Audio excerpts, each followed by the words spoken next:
Hello, agentpreneurs, and welcome to episode 69 of the Daily List Report. We've got a familiar face for you today, Eric Mitchell. Eric's been on multiple times on the show. He comes on, he gives us an update on what's happening in the mortgage market. We're going to talk about the recent ruling from the Supreme Court regarding the CFPB, and we're actually going to talk a little bit about his upcoming book, which is going to be amazing. So before we do that, you're watching this on our YouTube page. Make sure you subscribe. We've got 68 episodes of amazing content. In fact, many episodes from Eric that you shouldn't miss as well. We'll link to those in the description. So before I bring Eric on, just a reminder for those of you who haven't seen him yet, Eric is the most connected mortgage professional in America. He is a 21-year industry veteran, and as I mentioned before, he has a book coming up. Eric has been extremely gracious with his time. His interviews have been some of the most popular on this show. You see his contact info on the screen. If you have any questions, you can reach out. He would love to talk to you. So without further ado, let me bring back on the show Eric Mitchell. Eric, say hello to the agentpreneurs of ListReports. Hey, agents. Hey, Randy. How you doing, Eric? Hey, Eric, Good, thanks man. again for doing this. You're always so gracious with your time, and I appreciate the opportunity to talk to you about what's happening right now. Absolutely, man. Have a blast every time we do this. I love it too. I love it too. So, Eric, let's start off with some topical news, right? A lot of people watching right now have read the news and they've seen there's a recent Supreme Court ruling. This was CELA law versus the Consumer Financial Protection Bureau, or the CFPB. And let's talk a little bit about this, right? So the Supreme Court ruled, it was a 5-4 ruling, actually, pretty much along conservative liberal lines, that basically declared unconstitutional the 5-year sort of permanent, can't be removed placement of the director of the CFPB. So, Eric, just weigh in briefly. Just talk a little bit about what this means and what if any implications there are for this. Sure. So first of all, I want to temper this conversation for anybody watching this. That my opinions aren't political, right? Like I'm not liberal. I'm not conservative. I'm not blue. I'm not red. Like that's not what this is about, right? What I try and look at is just data, numbers, statistics, and then make best guesses, best decisions based on numbers, and that's it. And so when you look at the current administration's very, very vocal opinions about the CFPB, is that they're wanting the CFPB to pull back on enforcement actions, right? Like let the market be the market, stop coming down on financial companies the way you do, right? And so the head of the CFPB is saying, look, I have a responsibility. I got to do this. I got to do this. You can't fire me, therefore.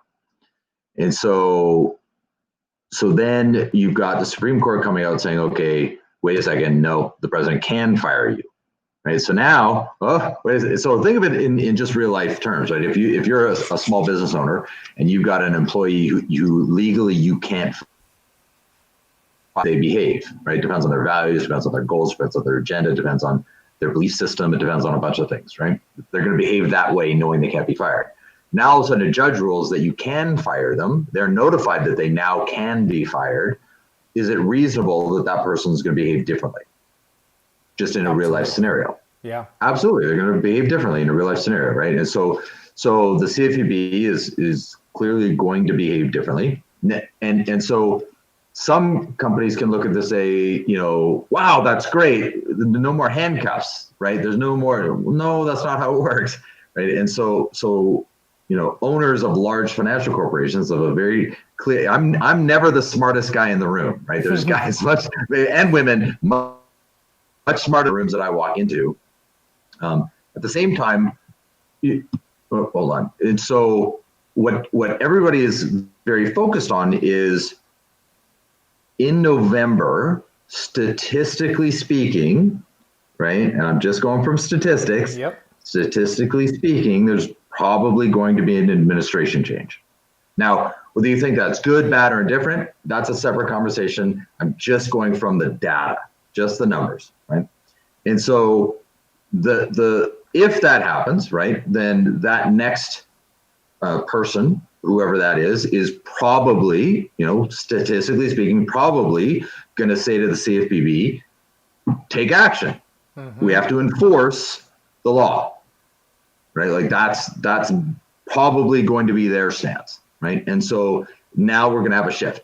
And so what people have to understand is that that person, whoever that is in charge of CFP at that time, is able to go backwards, right? So mentally you're saying, oh, so starting in November, they're going to have teeth. No. They can go back a year, 2 years, 3 years, 4 years. They can come in and audit your financial statements. They can audit your activities and say, well, 2 years ago, wait a second, 2 years ago, I was allowed. No, you violated the law. It just wasn't enforced. Mm-hmm. Right. And so so if you're a financial company, you're still bound by what's coming. Right. Now, all of that said, is it a bad thing? I don't think so. Like, the laws are in place to protect consumers. Is it burdensome on financial companies to protect consumers? Yes. Does that mean we shouldn't protect consumers? No, of course we should protect consumers. That burden should be in place to protect consumers. That's why it's there. Right? It's why disclosures have to be accurate. It's why there has to be a certain wait period for consumers to be able to think about things. It's why consumers have to be able to shop. It's why all of that's in place for a reason.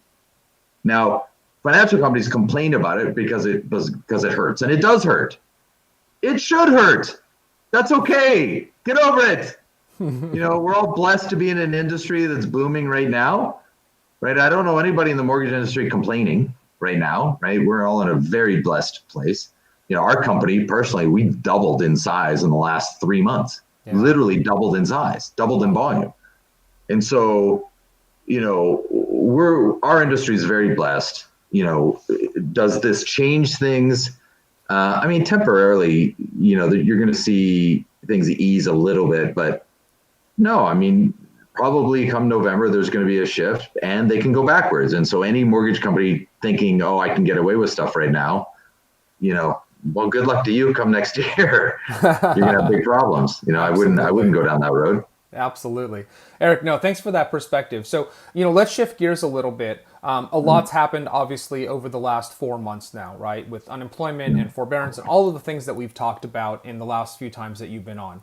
What's happening now, right? Where are we? If things opened up more, we've seen non-QM products come back into the market. We've seen things shift. So what's sort of the latest and greatest? What's happening right now on the mortgage side that our agents can benefit from?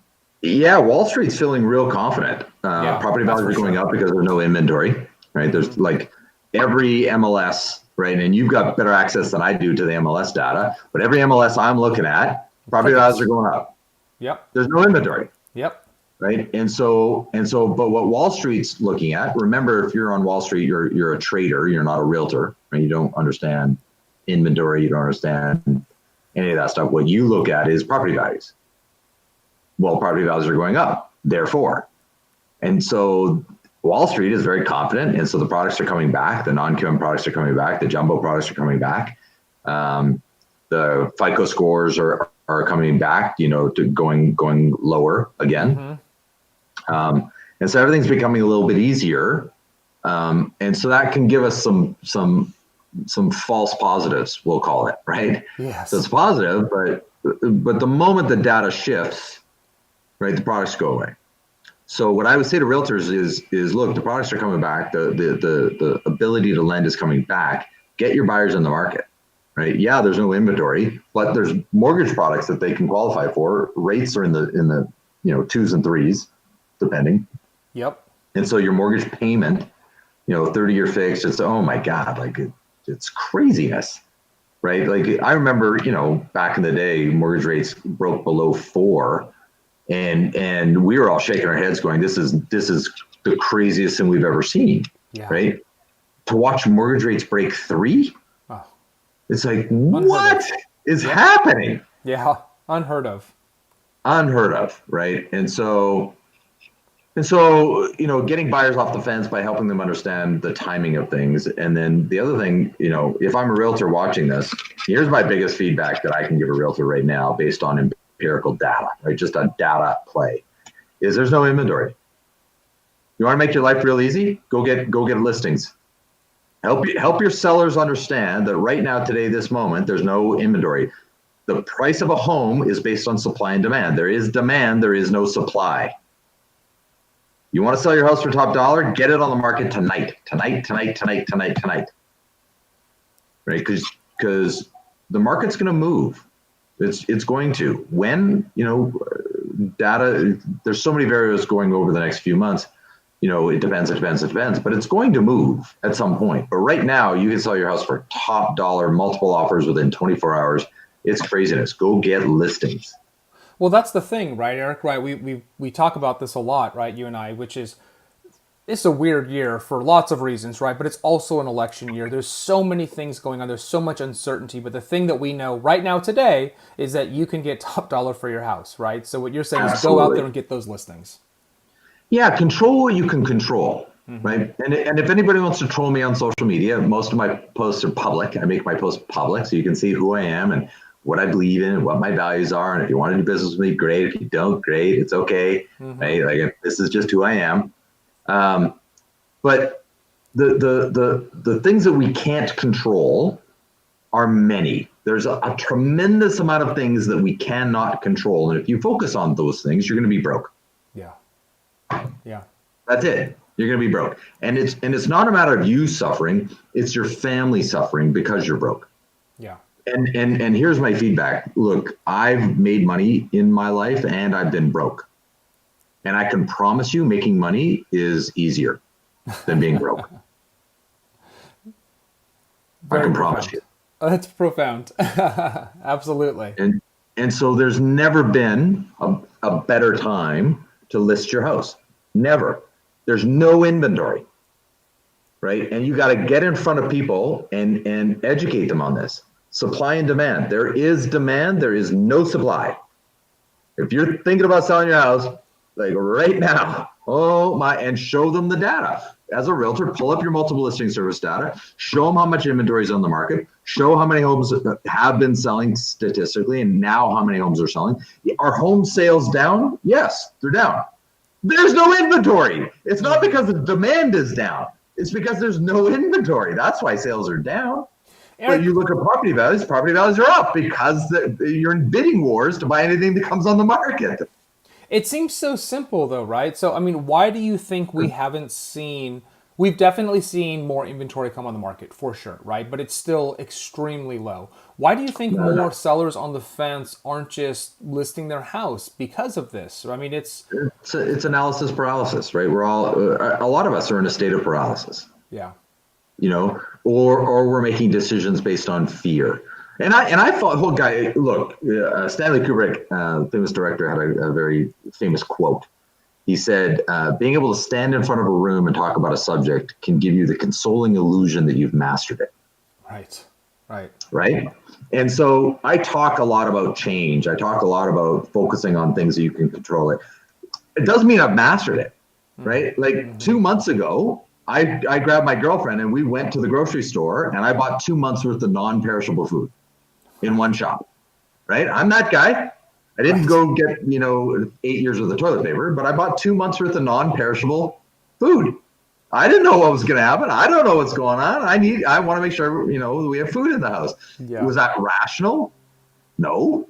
Did I do it anyway? Yes. Right. And so humans by nature, we do things sometimes that are not rational, not logical. Like smoking, right? You go to a smoker and you say, hey, you should stop smoking because you're going to die sooner. Logically, you should stop smoking. Yeah, they don't, right? And so that's not logic and action are not necessarily tied together, right? It's just part of the human flaw. And so listing your house is not a little thing. And move to where? Do I rent? Do I buy another house? If I'm buying another house, then am I paying more than market value for the next house? Should I sit out of the market for 12 months? And that's where you've got to have a real serious family discussion with them. Like, what are your goals? What is it you're trying to do? What's your employment look like? Right? Are you able to move to another city? Are you wanting to move to another city? What about school districts for your kids? What about people buying a primary residence?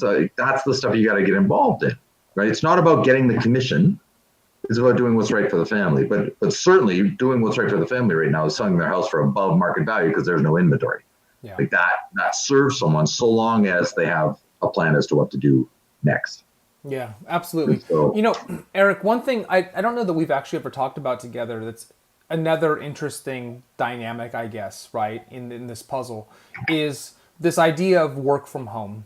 And companies like even ListReports, right, who have said, you know what, you never have to come back to the office. We said that. We're 80, 85 people, right? So we're not huge, right? But 85 people can now live wherever they want. We've already had several people move or indicate their imminent plans to move to another area. So, this great migration, right, is an interesting factor.